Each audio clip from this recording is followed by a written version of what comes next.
করণীয় কি সেই বিষয়টাই এখন আপনাদের সামনে আমার আলোচনা। একটু মহব্বত করে মনোযোগ দিয়ে শুনবেন।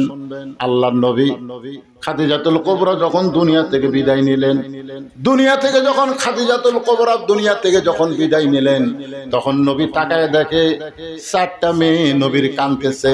মা খাদিজার পেট থেকে আল্লাহ নবীকে 4টা মেয়ে দান করছে। এই মনোযোগ দিয়ে শোনেন, মুসলমান হয়ে মরা লাগবে, ঠিক কিনা বলেন? মুসলমান হয়ে যদি মরতে চায় এখন এটা সব কিছু মাথা থেকে বের করে দেয়া মনোযোগ দিয়ে শুনবেন। আল্লাহ খাদিজার পেট থেকে নবীকে 7টা সন্তান দিছিল। মা খাদিজার পেট থেকে আল্লাহ নবীকে 7টা সন্তান দিয়েছে। তার মধ্যে 3টা হলো ছেলে আর 4টা হলো মেয়ে। 3টা ছেলে অল্প বয়সে মারা গেছে। 3টা ছেলে, একটা হলো তৈয়ব, একটা হলো তাহের, আর একটা হলো কাসেম। তাহলে কয়টা হলো? আর একটা ছেলে মারিয়া কিপ্তিয়া নবীর একটা বউ ছিল, সে বউয়ের পেট থেকে একটা ছেলে হয়েছিল, তার নাম হলো ইব্রাহিম। তার মানে বোঝা গেল নবীর ছেলেও 4টা, মেয়েও 4টা। 4টা ছেলেকে আল্লাহ তাআলা অকালে দুনিয়া থেকে নিয়ে গেছে। এ নিয়ে যাওয়ার পিছনে একটা কারণ হলো, যত বড় বড় নবী দুনিয়াতে এসেছে প্রত্যেক নবীর সন্তানকে আল্লাহ নবী বানাইছে। আদম আলাইহিস সালামের সন্তান শীষকে আল্লাহ নবী বানাইছে। আবার ইব্রাহিম আলাইহিস সালাম বড় নবী, তার সন্তানকে ইসমাইল ইসহাককে আল্লাহ নবী বানাইছে। আবার ইসহাক বড় নবী, তার সন্তান ইয়াকুবকে আল্লাহ নবী বানাইছে। এভাবে ইয়াকুব বড় নবী, তার সন্তান ইউসুফকে আল্লাহ নবী বানাইছে। আর একজন বড় নবী ঈসা আলাইহিস সালাম, দাউদ আলাইহিস সালাম, তার সন্তান সুলাইমান আলাইহিস সালামকে আল্লাহ নবী বানাইছে। আর একটা বড় নবী ঈসা নবী তাই বিয়েই করেনি, তার সন্তান হবে কোথা থেকে? কাল নবী তো হওয়ার কথাই আসে না। কিন্তু আমাদের নবী হলেন সর্বশ্রেষ্ঠ নবী। তার সন্তান যদি বড় হয় তাহলে আল্লাহ নবী না বানালে কেমন দেখায়? কারণ আল্লাহ ঘোষণা করেছেন, মা কানা মুহাম্মাদুন আবা আহাদিম মির রিজালিকুম ওয়ালাকিন রাসূলুল্লাহি ওয়া খাতামান নাবিয়্যিন। ওগো নবী, আপনি হলেন শেষ নবী, আপনার পরে আর কোন নবী রাসূল কিয়ামত পর্যন্ত আসবে না। বর্তমানে যারা নবী নবী দাবি করতেছে এগুলা সব হলো ভণ্ড। জোরে বলেন কি? বর্তমানে আমাদের বাংলাদেশের ওই ঠাকুরগাঁয়ের দিকে গোলাম আহমদ কাদিয়ানীকে নবী বলে ওই এলাকায় কিছু লোক আছে। আপনারা বলেন তো, আমার নবীর পরে নবী নাই? জোরে কোন, নবীর পরে নবী নাই। গোলাম আহমদ কাদিয়ানী কাফের।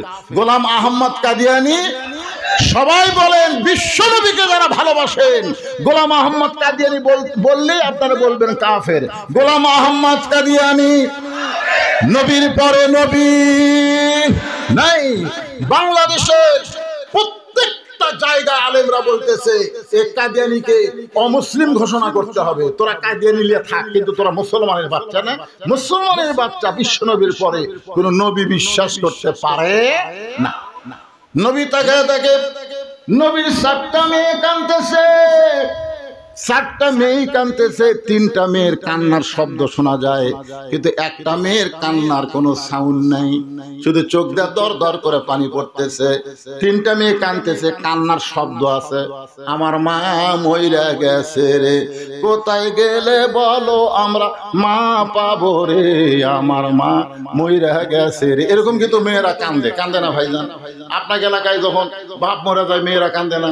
আমার এলাকার বাপ মরে গেছে, 2 ভাই এক বোন।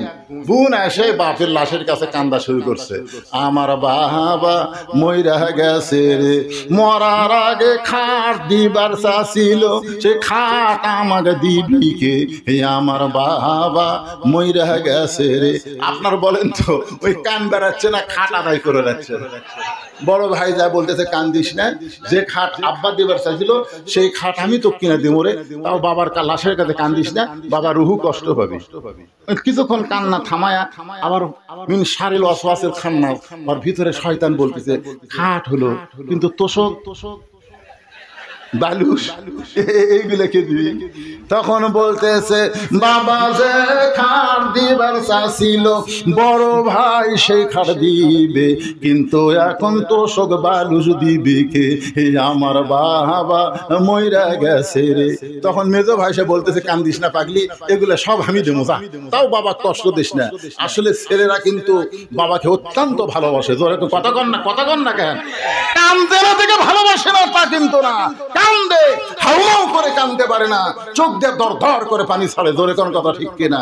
খাদিজা দুনিয়া থেকে বিদায় নেওয়ার পরে তিনটা মেয়ে হাউমাউ করে কাঁদতেছে, কুলসুমা, জয়নাব, রোকেয়া, কিন্তু ফাতেমার মুখের কোনো শব্দ নাই, চোখ দিয়ে দর দর করে পানি পড়তেছে। এমন সময় আল্লাহর নবী ডাক দিলেন, ফাতেমা তুমি একটু আমার ঘরে আসো মা। ফাতেমা যেই মাত্র ঘরে আইছে, নবী একটা কথা ফাতেমার কানে কানে বলে, ফাতেমা তোমার মা যখন দুনিয়া থেকে বিদায় নিছে, বিদায় নেওয়ার আগে আমাকে ওসিয়ত করেছে, দুইটা ওসিয়ত করেছে মা, সে ওসিয়তটা পালন করা লাগবে, কারণ ওসিয়ত পালন করা হলো ওয়াজিব। জোরে কোন ওসিয়ত পালন করা কি? তোমার মা ওসিয়ত করেছে, এক নম্বর ওসিয়ত হলো তোমার মাকে তুমি গোসল করাতে হবে, তুমি শুধু একাই গোসল করাবা, অন্য কেউ তোমার মায়ের কাছে থাকতে পারবে না, তোমার মাকে তুমি শুধু একা একা গোসল করাবা। আপনারা বলেন তো গোসল করানোর সময় তার সব জায়গায় হাত দিয়ে তাকে ধুয়ে দেওয়া লাগে। জোরে কোন কথা ঠিক কি না? খাদিজা বলতেছে, খাদিজা ওসিয়ত করেছে যে আমি মরে যাওয়ার পরে আমার ফাতেমা যেন আমাকে গোসল করায় দেয়। রাসূল বললেন, খাদিজা তোমার আরো তিনটা মেয়ে আছে, তুমি তিনটা মেয়ের কথা না বলে তুমি ফাতেমার কথা কেন বলতেছো? খাদিজা বলতেছো, আল্লাহর নবী আপনাকে আমি বলতেছি আল্লাহর শপথ করে, কুলসুমা যখন আমার পেটে ছিল, আমার পেটের ওজন বেড়ে গেছিল, আমার পেট বড় হয়েছিল। রোকেয়া যখন আমার পেটে ছিল, আমার পেট বড় হয়েছিল, ওজন পেটের মধ্যে বেড়ে গেল। যখন জয়নাব আমার পেটে ছিল, আমার পেট বড় হয়েছে, ওজন বেড়ে গেছে।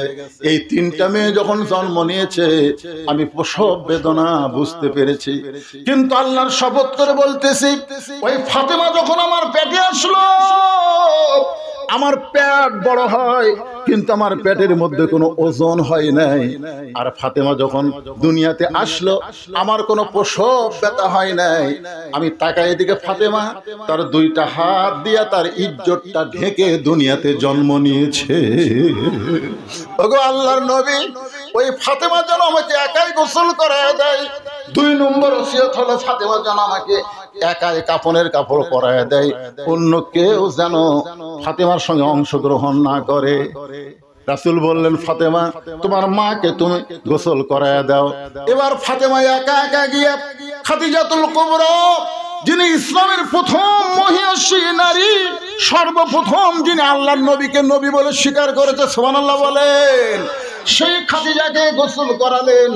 গোসল করানোর পরে সে বলতেছে, বাবা গোসল তো হয়ে গেল, এখন মার কাফনের কাপড় দেন। আল্লাহর নবী একটা জুব্বা বের করে ফাতেমার হাতে দিলেন। ফাতেমা জুব্বা নিয়ে কান্না শুরু করে দিলেন। রাসূল বলে, ফাতেমা কান্দো কেন? বলে, কান্দার কারণ হলো আমি মায়ের মুখে শুনেছি আমার মা হলো পৃথিবীর সবচাইতে ধনবতী রমণী, আমার মায়ের মতন এত ধনী মক্কায় কেউ ছিল না, আর সেই মা দুনিয়া থেকে বিদায় নিল। আপনি মক্কার দোকানে কি নতুন কোন কাপড় খুঁজে পেলেন না? নতুন কোন কাপড় না দিয়া এই পুরাতন জুব্বা কেন দিচ্ছেন বাবা? রাসূলুল্লাহ, ফাতেমা রে, এই জুব্বা সাধারণ কোন জুব্বা নয় মা, এই জুব্বা পরা অবস্থায় কোরআনের 5টা আয়াত হীরা গুহায় আমার উপর আল্লাহ নাজিল করেছে। এই জুব্বা পরা অবস্থায় কোরআনের 5টা আয়াত আল্লাহ আমার উপর নাজিল করেছে। ফেরেশতা জিবরাইল যখন বলেছে ইকরা, আমি বলেছিলাম আনা বেকারি, আমি তো পড়তে পারি না। বারবার যখন বলে পড়েন, আমি যখন পড়ি না, তখন জিবরাইল আমাকে বুকের সঙ্গে জাপটে ধরে আল্লাহ আরশ আজিম থেকে তাওয়াজ্জু দিল, আল্লাহ আমার জবান খুলে দিল। এই জুব্বার সঙ্গে ফেরেশতা জিবরাইলের কোলাকুলি হয়েছে। তোমার মা দুনিয়া থেকে বিদায় নেওয়ার সময় আমাকে বলেছে, ওগো আল্লাহর নবী, আমি যখন দুনিয়া থেকে বিদায় নিব, ওই গাড়ে হীরার জুব্বা দিয়া আমার কাফনের কাপড় দিবেন। আমি সেই জন্যই তোমাকে এই কাফনের কাপড়টা দিচ্ছি মা, এটাই তোমার মাকে জুব্বাটা কাফনের কাপড় পরায় দাও। ফাতেমা জুব্বাটা নিয়ে যখন কাফনের কাপড় পরাতে ঘরের মধ্যে ঢুকলেন, আল্লাহ রাসূল পিছনে পিছনে হাঁটলেন। ফাতেমার সামনে সামনে ঢুকলেন। ঘরের মধ্যে ঢোকার সঙ্গে সঙ্গে নবী দরজা বন্ধ করে দিলেন। ফাতেমা কাফনের কাপড় পরানোর পরে ঘরের দরজা খুলেছে, নবী তাকায় দেখে ফাতেমা মুস্কি মুস্কি হাসতেছে। ফাতেমা মুস্কি মুস্কি হাসি দেখে রাসূল চমকে গিয়ে বললেন, ফাতেমা কাঁদতে কাঁদতে তুমি ঢুকলে আর হাসতে হাসতে তুমি কেন বের হলে? ফাতেমা বলতেছে, বাবা কাঁদতে কাঁদতে ঢুকলাম, এটা অবশ্যই আপনি জানেন, কারণ কোন মেয়ে যখন তার মাকে কাফনের কাপড় পরাতে ঢুকবে অবশ্যই কাঁদতে কাঁদতে ঢুকবে। রাসূল বলে, তাহলে কাঁদতে কাঁদতেই তো বের হবে, কিন্তু হাসতে হাসতে বের হলে কেন? ফাতেমা বলে, বাবা আমি কাঁদতে কাঁদতে কেন ঢুকলাম, হাসতে হাসতে কেন বের হলাম, এটা কেউ না জানলেও আপনি জানেন। রাসূল বলেন, আমি জানি না। রাসূল বলে, আমি জানি না। মা ইয়ানতিকু আনিল হাওয়া ইন হুয়া ইল্লা ওয়াহয়ুন ইউহা। আমি নবী কিছুই জানি না, আল্লাহ যদি না জানায়। আজকে অনেক ভণ্ডরা বলে নবী গায়েব জানে, এমনকি তাদের পীর সম্পর্কেও বলে আমার বাবারাও গায়েব জানে।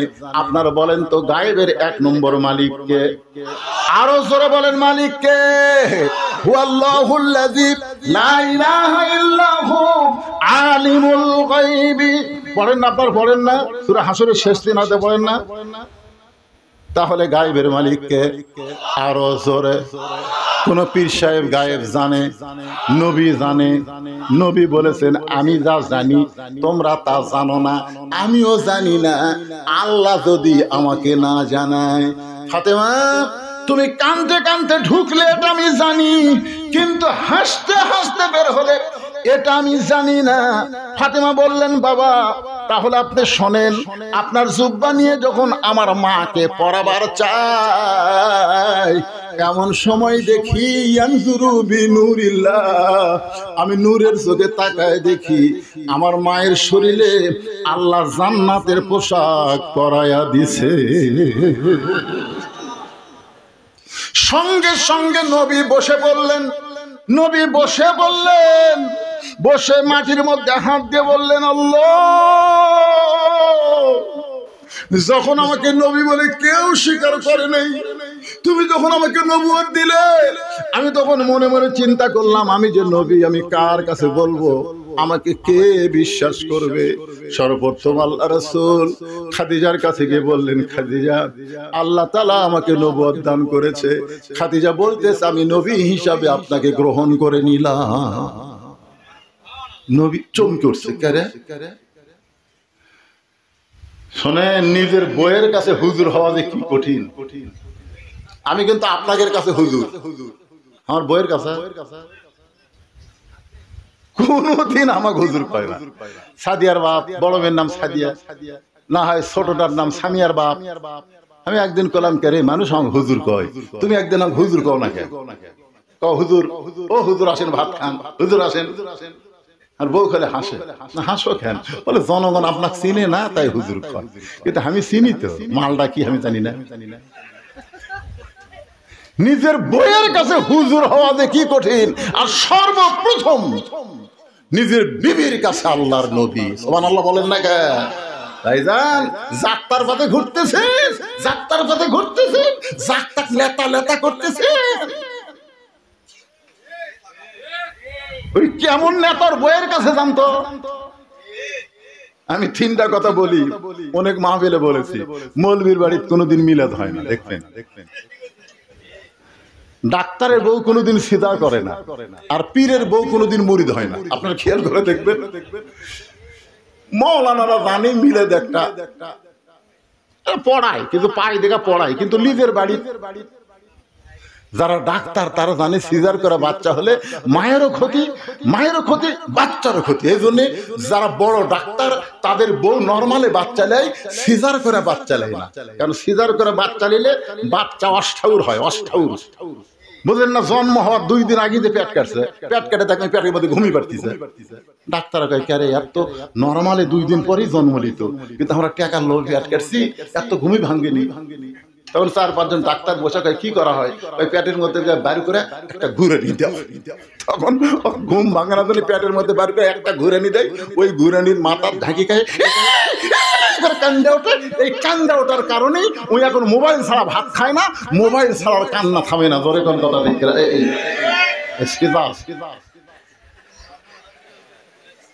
আর একটা হলো পীরের বউ কোনদিন মুরিদ হয় না, কারণ বউ জানে এই 1 নম্বর লুচ্চা, মাঝে মধ্যে মুরিদের বউয়ের দিকে চোখ মারে, এর হাতে মুরিদ হম।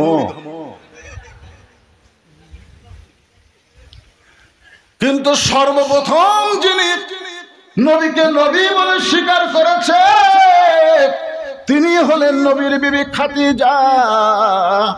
রাসূল বললেন, ফাতেমা আমার খাদিজা পরিপূর্ণ মুসলমান হয়ে দুনিয়া থেকে বিদায় নিয়েছে। পরিপূর্ণ মুসলমান হয়ে যারা বিদায় নিবে, আল্লাহ বলেছেন আল্লাহ তাখাফ, তাদের কোনো ভয় নাই, ওয়ালা তাহজান, তাদের কোনো চিন্তা নাই, ওয়া আবশিরু বিল জান্নাহ, তোমার দেহ যাবে কবরে কিন্তু তোমার রুহুর কোনো কবর হবে না।